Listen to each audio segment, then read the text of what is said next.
It's a star-studded birthday party and the entire country is invited. It's not just any birthday. The Juno Awards is 40. It's a big night for these 5 artists too. Article 1, Greg Zabel, I won't stop until I've got it. Manifest, New World Sun, I am a working man. and Starfield The saving one. are all nominated for the Contemporary Christian Gospel Album of the Year award. And they're hoping to leave with one of these. We were on tour in New Zealand when we received, I think, a Facebook message. Somebody posted on our wall, hey, congratulations on the Juno nomination, and that was the first we had heard about it. I was at home, and I was in the morning, and I got a call from my mom, and she was like, the Juno nominations were announced, and you're one of them. When I found out, I got an email or whatever, and I was just like, yeah, woo! Contemporary Christian Gospel Album of the Year. This year, when it comes to music with a message, there's something for everyone. From worship music Jesus is the Christ.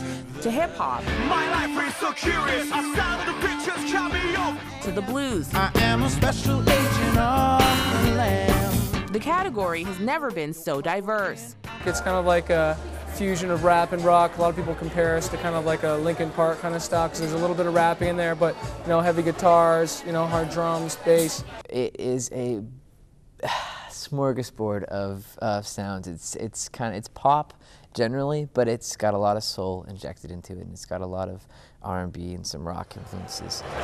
And while the free food and swag bags are a perk,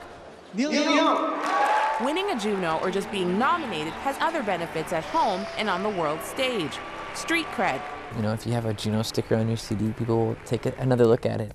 The music is flooded, or the market is flooded with music, so you're always competing, and I think that every little bit helps. If you do a press thing about it and kind of tote it, you know, yeah, I've been 2-time Juno nominee, it kind of makes like, oh, he's 2-time Juno nominee, he's not like a one-hit wonder, you know? When we travel internationally, you know, the Junos are just known as the Canadian equivalent to the Grammys.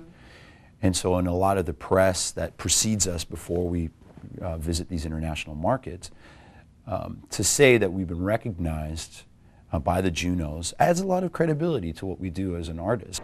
Giving credibility to Canadian music is exactly why the Junos were created in the first place. In the 1960s, many Canadian radio stations only played American music. Canadian artists were forced to move to the States in order to establish careers. But that all changed thanks to 2 men and one very influential music magazine.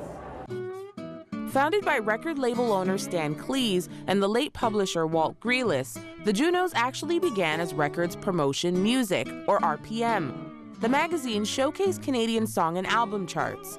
Every year, RPM held an awards poll by asking readers to mail in survey ballots. Cleese and Grealis turned that poll into the Gold Leaf Awards, which is now known as the Junos.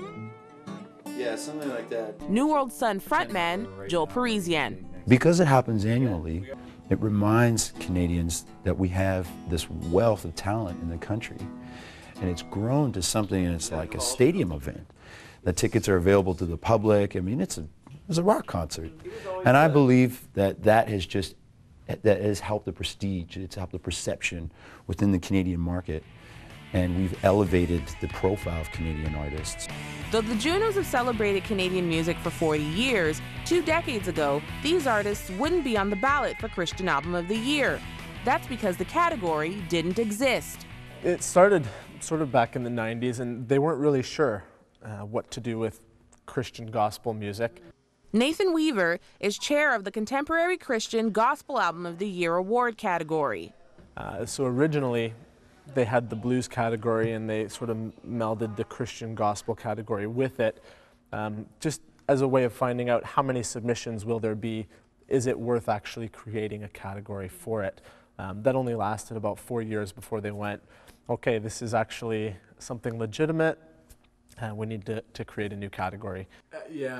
Every year, when the call goes out, 30 to 50 diverse submissions pour in from across the country. So the first round, essentially you've got about 5 or 6 randomly selected judges who will have to go through all of the submissions that have qualified for the category. And then based on their voting, that's where the nominees come from. And then those nominees are sent on to another pool of judges who vote on the nominees, and then it's the winner out of those 5 actually wins the Juno. The Christian Gospel Album of the Year category is unique, he says, because it's one of the few that marches to its own beat. It's not a category where it says your style of music has to be exactly this. It's a little bit different than everything else. So we can get different styles that all qualify in the contemporary Christian gospel category. And while their musical style may be different, for these artists, the message and the purpose behind the music is the same. I have come to a place in my life where I want to share music with people that has a message of hope and has more to say than just the music and the words. And you know, and whether or not the Christian music industry or the Christian industry in the world is a subgenre, if it's a small audience, has really never been an issue to me. It's just, this is what I feel called to do right now. The more I hang out in like places that, you know, outside of the church, you know what I'm saying, I find that they don't call things secular, and they don't even know what the word secular means. And so I just like to kind of call myself an artist, and I make music, and I happen to have a faith that's, you know, I'm a Christian, you know what I mean? But like, I'm going to perform tonight, and I'm going to rock, and I'm going to share something really brief, but it's all about creating bridges. For me, my heart is to make music for people, whether they're believers or not, and to start the conversation about God, and to, you know, and to find out a common place where we can start. I think that love is something that no matter what you believe, we all know that we need love. And I think that's a great way to start the conversation. Let's pause this conversation. They're about to announce the winner. Drum roll, please. I'm still in shock. I really didn't expect it. I didn't know what to expect. I had a speech prepared. I totally blew it and forgot everything I was going to say. And thanks to God for the gift of music and life. And thank you At the 2011 Juno Awards in Toronto, Ontario, Bridget Entry, 100 Huntley Street. Love it.